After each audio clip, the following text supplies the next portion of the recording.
All right, so today we're going to be talking about an assignment contract, a regular assignment closing as opposed to a double closing. And so we're going to talk about what's the difference between both of these things. And so a wholesaler can do either. But first, the first thing that you want to understand is that not all states allow wholesaling. So you want to make sure that you check with your local area to determine if wholesaling is legal in your area. I live in the state of Louisiana, and Louisiana does allow wholesaling. And so today's topic is going to be for those states, including Louisiana and more, that actually allow for wholesaling.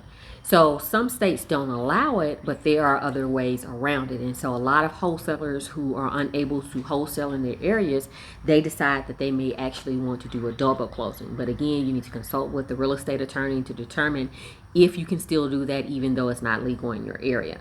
So what is wholesaling? Wholesaling is where you're actually not taking ownership of a property. You are actually assigning or shuffling paper. So you are under contract with your seller and you have a purchase agreement, and then you're actually going to enter into another agreement with your end buyer, which is typically an investor.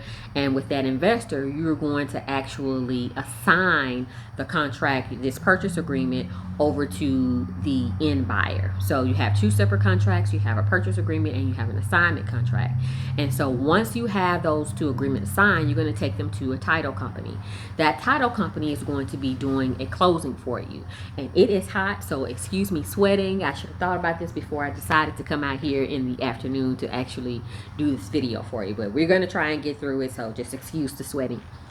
Okay, so there's two types of closing. There's a regular closing, an assignment closing, and there's also a double closing. And so with the assignment closing there's your normal closing costs, there's your normal fees that's going to be on there.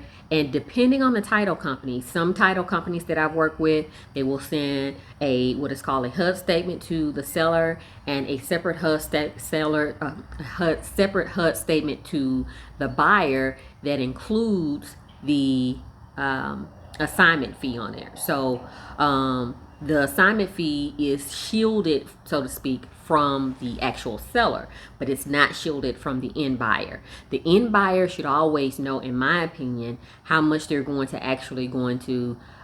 be paying you for the services that you're doing, which is going to be finding them properties. And so once they sign the assignment agreement, I have on my assignment agreements that they know how much the fee is, and they also see it on the HUD statement. I don't necessarily want my seller to know exactly how much I will be making on my wholesaler fees.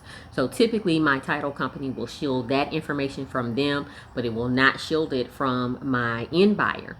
Now, when you have a double closing, you're actually taking ownership of the property temporarily. So typically with a double closing, you actually have two closings in one day. So that means two closings, that means two closing costs.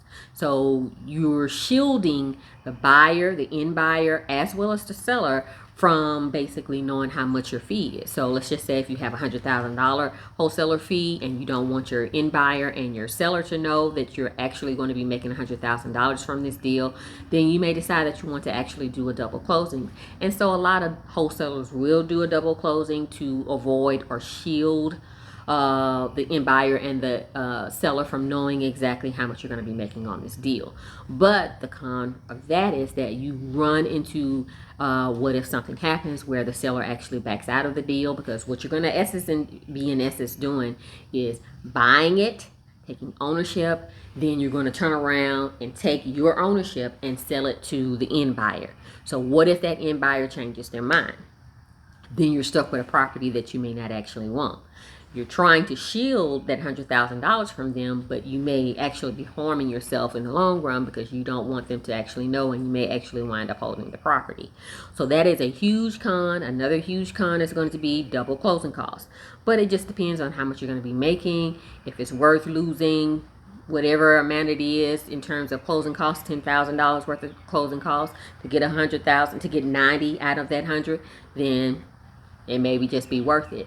So that's the difference between double closing and an assignment closing. A lot of As I mentioned before, wholesalers, they will use this as a method to shield the assignment fee from the end buyer as well as the seller. I will be having classes soon. Please drop the word training down in the comments section, and I will DM you the information on how you can access those classes. Thanks for watching. Hope the information in this video helps. Talk to you soon.